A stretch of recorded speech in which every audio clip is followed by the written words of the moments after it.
A finales de los 80s, iniciando los 90s, un hombre desconocido atacaba casas en los suburbios del norte y este de Melbourne. Un hombre considerado como cuidadoso, calculador y meticuloso, pues iba un paso por delante de quien quisiera atraparlo. Los medios de comunicación como periódicos y noticias lo apodaron como Mr. Cruel o el Señor Cruel, un peculiar nombre que se quedó para siempre como el apodo de este individuo, pero para aquellas familias este era un nombre de temer, pues podrían ser víctimas de este sujeto. Solo con ver cómo lo dibujaban su rostro para identificación ya sembraba el miedo. Mr. Cruel acechaba en las noches, siendo una persona que llegó a incomodar y perturbar el sueño de las personas, pues no era fácil de dormir sabiendo que en cualquier día alguien perturbado entrara e hiciera quién sabe qué con la familia, y quién sabe, tal vez grabar cosas mientras irrumpía en la noche. La policía planteó la teoría de que Mr. Cruel planificaba sus ataques mucho antes de que fueran a ocurrir, pues este parecía estudiar a sus víctimas, se aprendía horarios, rutinas, horas de entrada y salida, todo esto para asegurarse de que todo saliera a la perfección, pues también no hubo errores, huellas dactilares o algún rastro para ADN, siendo uno de los misterios más grandes sin resolver. Se conocen 4 víctimas, 3 de ellas sobrevivieron y la cuarta no ocurrió con tanta suerte.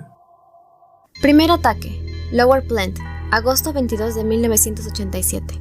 Ocurrido en el sábado 22 de agosto de 1987 en Lower Plenty, un suburbio tranquilo a las afueras de Melbourne, alrededor de las 4 de la madrugada, mientras una familia de 4 dormía con tranquilidad dentro de casa, alguien ya estaba dentro, pues dentro de la casa habían quitado el panel de vidrio de una ventana de la sala de estar, lo cual permitió que Mr. Cruel entrara sin hacer ruido. Fue tan perfecta su entrada, pues no se tropezó con nada en el lugar, ni despertó a nadie, era indetectable. De pronto llegó al cuarto de los padres, donde rápidamente tomó todo el control, pues la pareja se despertaría con la presencia de un hombre enmascarado frente a ellos, pero con un cuchillo y pistola. Según lo que las víctimas mencionaron, estaba solo por dinero, pero eso no era cierto. Rápidamente fueron amordazados y amarrados, les ató los pies y manos, y también les vendó los ojos. Fueron encerrados en el armario. Posteriormente fue al cuarto de al lado, donde estaba el hijo de 6 años, quien también corrió con la misma suerte. Lo amarró y lo colocó en otro armario. Posteriormente entró al otro cuarto donde estaba la hija de 11 años y la agredió durante 2 horas. 2 horas en las cuales Mr. Cruel se quedó plácidamente en casa, pues incluso se hizo algo de comer antes de irse. Cuando finalmente terminó, se llevó una chaqueta azul. El ataque fue tan perfecto que ni la policía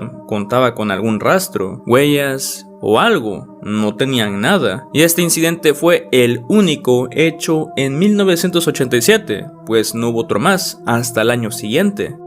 Segundo ataque, Ringwood, diciembre 27 de 1988.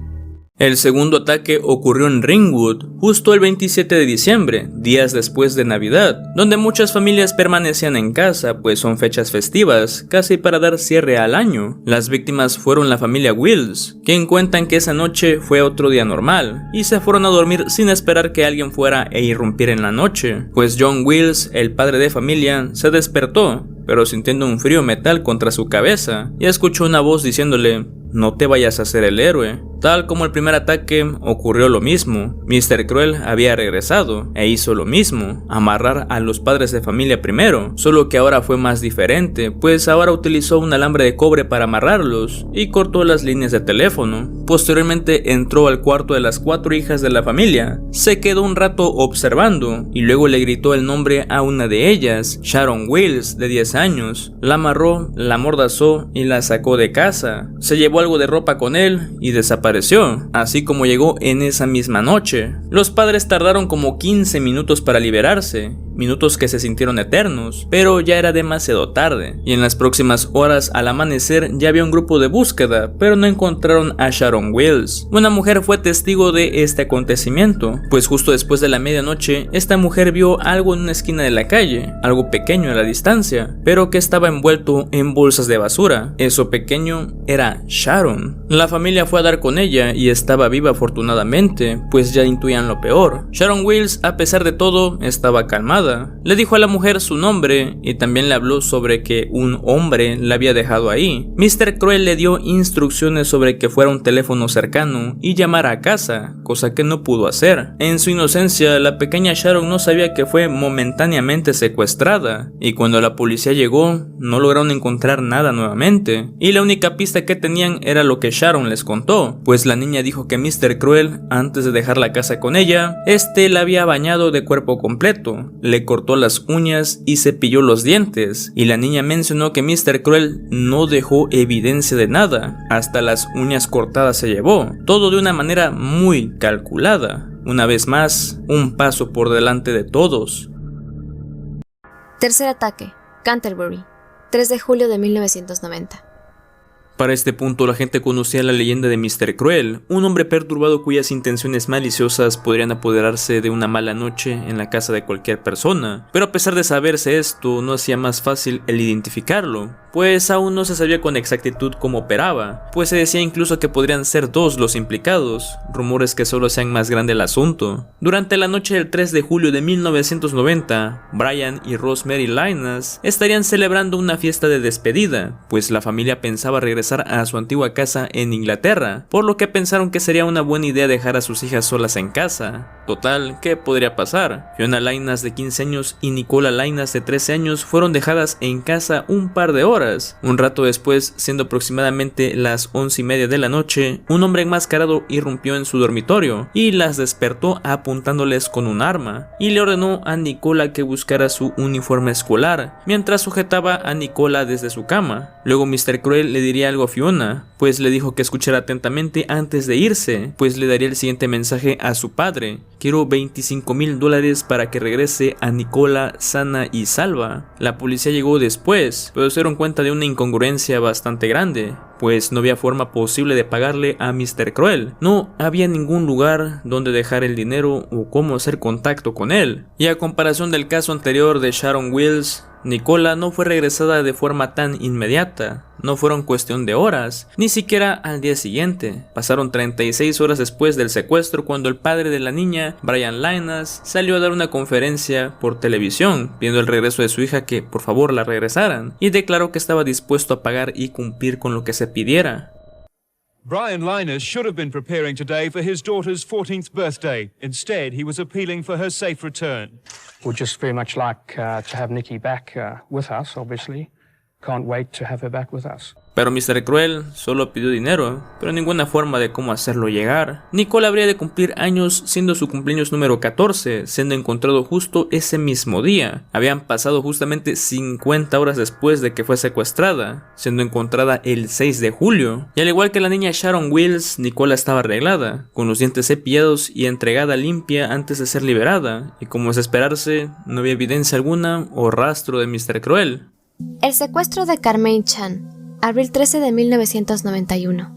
Contando ya con 3 incidentes, ya para 1991, Melbourne estaba bajo terror, ya que las invasiones de casas y secuestros, nadie sabía cuál sería el siguiente ataque, con padres con temor de salir o de incluso quedarse en casa, con la policía comiéndose la cabeza por no lograr o atinar alguna pista. El 13 de abril ocurriría otro incidente, pues Carmaine Chan, de 13 años, fue sacada de su casa en Templestowe. Eran alrededor de las 8:40 de la noche cuando Carmaine y sus hermanas menores Carly y Karen se encontraron con un hombre enmascarado justo en el pasillo de su casa. Llevaba un pasamontañas verde oscuro o posiblemente azul, no se sabe. Esto fue algo que dijeron las niñas, pero también llevaba una especie de ropa deportiva. Sostenía un cuchillo muy grande. Mr. Cruel les preguntó: ¿ven este cuchillo? ¿Dónde está mamá y papá? Las niñas fueron obligadas a entrar a su cuarto a punta de cuchillo, pues Mr. Cruel se encontró con Karen, quien se había estado escondiendo detrás de una puerta. Ató y amordazó a las 2 hermanas menores y las encerró en su armario, donde barricaron la puerta con una cama, para posteriormente Mr. Cruel acercarse a Carmaine mientras la tomó del pelo. Le diría que no las iba a lastimar, Posteriormente tomó a Carmine y desaparecieron. Después de 15 minutos, Karen y Carly lograron liberarse y llamaron a su padre, pues no sabían dónde estaba su hermana. Las niñas estaban llorando por Carmine. El padre corrió a casa como pudo y encontró a sus hijas acurrucadas en una esquina y llamó a la policía. En minutos llegaron, pero Carmine ya para ese entonces estaba desaparecida. Al principio pensaban que sería al igual que en los otros casos, sería cuestión de unas horas o un par de días para encontrar a la niña sana y salva, ¿verdad? Pero pasó un año sin respuestas, y no sería hasta en el abril de 1992 que el cuerpo de Carmine fue descubierto en Thomastown, enterrada en una tumba poco profunda con 3 impactos de bala en la cabeza. Carmen, your school friends keep ringing you. They love you to come back with them, you know. My wife with me, and I'm very hard to sleep. We couldn't sleep. So we hope that as the men understand and release her as soon as possible, so we can have a family together. A pesar de que Carmine asistió a la misma escuela que una de las víctimas anteriores de Mr. Cruel, había dudas de si realmente él fue el responsable de la muerte de Carmine, pues en incidentes anteriores, aparte de tomar medidas extremas para evitar ser identificado, no había matado antes, pues todas las víctimas regresaban sanas y salvas dentro de lo que cabe. Menciono esto pues 2 de las niñas se sabe que fueron abusadas, pero no había pasado algo similar como con Carmine. Es por eso que el caso también se pensaba con que Carmine correría con la misma suerte, de tal vez ser liberada sin correr algún riesgo, cosa que ya pasó con otra víctima, pues ya había pasado antes y nunca hubo alguna pérdida, más que el miedo que se provocaba y obviamente la impotencia de no dar con una pista para poder atrapar a Mr. Cruel. A pesar de que algunas cosas se tomaron como evidencia de lo poco que se tenía, se dijo seguramente que Carmine veía el rostro de Mr. Cruel, el cual posiblemente se trataba de alguien conocido, y al verse identificado la tendría que matar. También se dijo que podría ser otra persona que no fuera Mr. Cruel, sino alguna especie de imitador, quien al no saber qué hacer con la niña prefirió dispararle.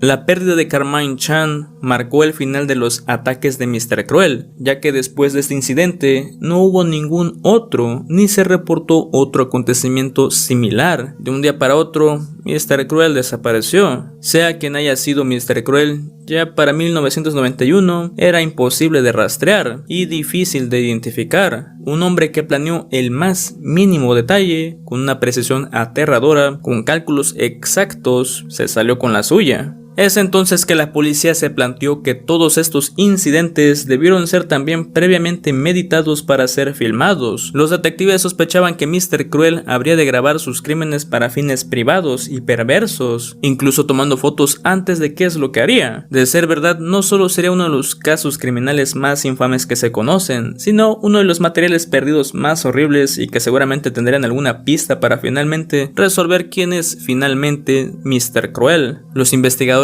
creen que aún podría seguir vivo y que este no podría solo tener estos materiales, sino que a raíz de estos acontecimientos y al crecimiento de internet probablemente habría de adquirir más materiales similares al suyo, o que incluso podrían estar comunicándose con niños en línea bajo una identidad falsa. Si bien ya son cosas bastante disparatadas, esto venía de la propia policía y se debían abarcar cualquier tipo de posibilidad, ya que cualquier cosa podría servir para identificarlo. Y no se quedarían quietos únicamente con eso, pues en 1991 la policía lanzó un programa que era bastante avanzado en su momento, pues se creó el grupo de trabajo Spectrum, quien era una unidad dedicada a encontrar a Mr. Cruel. Y durante los siguientes 3 años se registraron más de 30,000 casas, entrevistaron a más de 27,000 posibles sospechosos y también gastaron $3.8 millones en recursos de investigación, además de colocar un precio a la cabeza de Mr. Cruel, al menos $300,000 por cualquier información que contribuyera a localizarlo y posteriormente arrestarlo. Y también distribuyeron carteles en diferentes lados, abarcando diferentes zonas de Australia. Mr. Cruel estaba en todos lados, tanto en retratos, en televisión y periódicos. Los años siguieron y el grupo Spectrum aún seguía con su labor, pero ni bien inició el año nuevo 1994, en enero, el grupo sería clausurado, y así como Mr. Cruel, la organización también desapareció. La policía había perdido, Mr. Cruel había ganado. Aunque hayan pasado muchos años, aún quedan preguntas sin resolver, pero la más importante es ¿quién es realmente Mr. Cruel? A pesar de ser uno de los criminales más infames de Australia, nunca se pudo capturar ni identificar y aún podría seguir vivo, pero este no volvió a hacer o cometer otro crimen. Si aparentemente grabó sus crímenes, no hay veracidad de que esto haya sido así. Tal vez nunca grabó ni fotografió algo. No se sabe nada de los posibles materiales incriminatorios de Mr. Cruel, y de haber sido real, tal vez fueron destruidas también hace tiempo, y al igual que él, desaparecieron, siendo borrados para evitar ser identificado y llevarse tal vez este secreto en la tumba, o quién sabe. Puede que aún exista algo, en algún sótano remoto, en alguna casa sin revisar. Mr. Cruel es y siempre será un misterio bastante grande en la humanidad. Si bien el término de los media abarca diferentes casos, este tal vez sea uno de esos donde las personas prefieren no pensar mucho, pues si tal vez existieron dichas grabaciones es mejor que nunca se encuentren.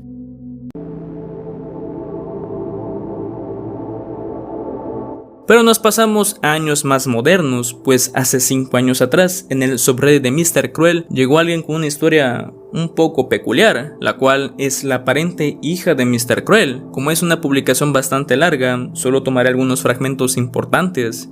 No estoy segura si este es el lugar indicado para publicar esto, ni siquiera si debería hacerlo. Me viene rondando la cabeza desde hace décadas, al menos 30 años, y siempre me ha aterrorizado. Aunque no tengo pruebas definitivas, las coincidencias son demasiadas. Solo menciono todo esto porque sé que es anónimo. Si no lo fuera, ni de loca lo diría en un foro público. Crecí en una casa súper abusiva. Mi madre tiene un trastorno narcisista de la personalidad. Mi padrastro es un pedófilo. Y el hijo mayor de él es alcohólico, un mentiroso compulsivo y también pedófilo. Lamentablemente lo sé de primera mano y sé que no soy la única que sufrió sus atenciones. Mi madre no hizo nada. De hecho, a menudo me ponía deliberadamente en situaciones comprometidas, dejándome a su cuidado o haciendo la vista gorda cuando tenía pruebas irrefutables de que algo había pasado. Aunque este grupo trata de asesinatos sin resolver y no de otros tipos de abuso, todo esto tendrá sentido porque está todo entrelazado. Llegamos a Melbourne el 5 de octubre de 1987. Poco después de mudarnos a Melbourne, hubo un caso horrible en las noticias sobre un hombre que secuestraba niñas pequeñas de sus casas y abusaba de ellas. Una de sus últimas víctimas que recuerdo fue una niña llamada Carmaine Chan. Aunque era muy pequeña en ese entonces y a menudo ignoraba las noticias nocturnas, esto se me quedó grabado porque solíamos cenar con la tele puesta. Cada vez que salía algo en las noticias sobre Carmaine Chan y el secuestrador a los que los medios llamaban Mr. Cruel, mi padrastro me gritaba y me insistía en que me callara y me quedara quieta mientras él escuchaba. Subía el volumen de la tele y se concentraba mucho en lo que decían las noticias. El interés anormalmente intenso de mi padrastro en las noticias sobre estos casos siempre me confundió, ya que ciertamente no se preocupaba por mi bienestar y había muchas noticias violentas en la tele que podía ver, así que no tenía idea de por qué estaba tan interesado en Mr. Cruel. Creían que estaba en las fuerzas de defensa. Creo que por lo limpio que era y por no dejar rastros, o muy pocos. En el momento de estos secuestros y asesinatos, mi hermanastro estaba en el ejército, pero mi padrastro también era un maniático obsesionado con la limpieza. Me hacía lavar los tapacubos del auto con un cepillo de dientes cuando limpiaba el auto, y un día incluso se puso furioso porque dejé una pequeña marca de tinta en la primera página de un periódico mientras probaba si un bolígrafo funcionaba. Su pulcritud era una obsesión. La única evidencia física que aparentemente dejó Mr. Cruel fue un bigote, así que la policía pensó que buscaban a un pelirrojo, porque el bigote era rojo. Tanto mi padrastro como mi hermanastro son morenos, a menos que les crezca vello facial. Ambos tienen vello facial rojo. Por último, la última coincidencia que me viene a la mente en este momento es la línea de tiempo. Por lo que leí en los medios, creen que los primeros secuestros de Mr. Cruel ocurrieron en algún momento entre finales de agosto y mediados de septiembre de 1987. No recuerdo la fecha exacta. Solo recuerdo lo mal que me hizo sentir saber que tanto mi padrastro como mi hermanastro estaban en Victoria cuando sucedió esto. Y la última víctima que creen que Mr. Cruel secuestró fue en septiembre o principios de octubre de 1992. Estas fechas son importantes porque contra mi voluntad y contra la voluntad de mi padrastro, mi madre insistió en que volviéramos a Tasmania y nos fuimos de Victoria el 5 de octubre de 1992, justo después del último secuestro aparente de Mr. Cruel, antes de que se quedara callado en Victoria, casi al mismo tiempo que nos mudamos de vuelta a Tasmania. Mi hermanastro se mudó de Victoria a Queensland, así que mi padrastro y mi hermanastro ya no estaban en Victoria, aunque ambos habían estado allí durante el tiempo en que Mr. Cruel estaba activo. El intenso interés en la cobertura mediática de los casos. Todas las víctimas tenían la misma edad y el mismo color de cabello que yo. Vivíamos en la zona aproximada donde cometía los crímenes. Su vello facial es el mismo que la muestra encontrada en la escena del crimen. Sus coloquialismos coinciden con los patrones de habla de Mr. Cruel. Los plazos en los que Mr. Cruel cometía sus crímenes coincidían con los momentos en que ambos miembros de mi familia estaban en Victoria. Viviendo en los suburbios del norte, vivíamos cerca del aeropuerto internacional y debajo de la ruta de vuelo de los aviones. La obsesión de mi padrastro por la limpieza y mi hermanastro en el ejército en el momento del auge de Mr. Cruel. Las actividades de Mr. Cruel parecieron cesar cuando mi padrastro y mi hermanastro se mudaron del estado de Victoria. La fascinación de mi padrastro por los asesinos seriales. Mi familia proviene de Tasmania, ya que la policía creía que Mr. Cruel era de Tasmania o Nueva Zelanda. Son muchísimas coincidencias relacionadas con un caso o un delincuente. No he mencionado ningún nombre, aparte del de Carmaine Chan, que fue una de sus víctimas. No he mencionado suburbios exactos, ni información exacta, ya que, si esto es de interés para la policía, no quiero poner en peligro ninguna posible investigación y resultado publicando información públicamente antes de que se realice una investigación oficial. Ni quiero causar ninguna posible opinión sesgada, ya que esto podría afectar el resultado de una audiencia judicial. No estoy diciendo que mis familiares de mi padrastro vayan a ser acusados, o vayan a ir a juicio, o que sean definitivamente culpables, pero no asumiré el riesgo de arruinar ninguna posibilidad de justicia, solo para poder contar mi historia en Reddit. Gracias por leer. Tal vez alguien responda con algún tipo de información o consejo. A grandes rasgos, esto sería lo más importante. Se mencionaron otras cosas, pero debido a que la chica no recuerda muy bien ciertas fechas, es un poco complicado. Y el hecho de no tener una evidencia tal cual de su hermanastro o de su padrastro sean el Mr. Cruel, lo hace más difícil saber si esto es real, si es una confesión de verdad. Pero con algunas cosas que dijo y por cómo estaba asustada al escribir esto, también hacen que esto sea bastante interesante. Además de que la autora comentaba sus diversos abusos provocados por su familia, y que intentó hacer que la policía se involucrara, pero a la falta de evidencias estos la terminaron rechazando. Y por algunas cosas que ocurren, es curioso que cuando es el incidente de Carmaine y al mudarse poco después de lo sucedido, Mr. Cruel dejó de hacer estragos, pues el caso a día de hoy 2026 es uno de esos casos en resolver bastante grandes que se conocen, con uno de los rostros más inquietantes de un criminal que la policía tuvo la dicha de conocer, enfrentando a un perturbado cuyas planeaciones eran tan metódicas y rigurosas que errar no le era permitido, pues poco o nada se recuperó de sus crímenes nocturnos. Puede que la chica de la publicación tenga razón y fue criada por uno de los monstruos más temibles de Australia, pero poco se sabe, pues Corrupted, quien es la chica del post, hace 3 años que fue su última publicación, donde solo se limitó a copiar su historia y pegarla en otros lados y contestar comentarios de la gente, pero de un momento a otro desapareció, y al igual que Mr. Cruel, también ella no dejó otro rastro. Espero que les haya gustado este video de esta nueva sección. Sí, es un piloto si se preguntan. Les agradezco a los miembros del canal y a los boosters del servidor de fans por su apoyo. En verdad muchísimas gracias. Le agradezco a Hane por el dibujo de la miniatura. Y de mi parte ya sería todo. Cuídense y suscríbanse. Mi nombre es Demi y nos vemos en otro video. Adiós.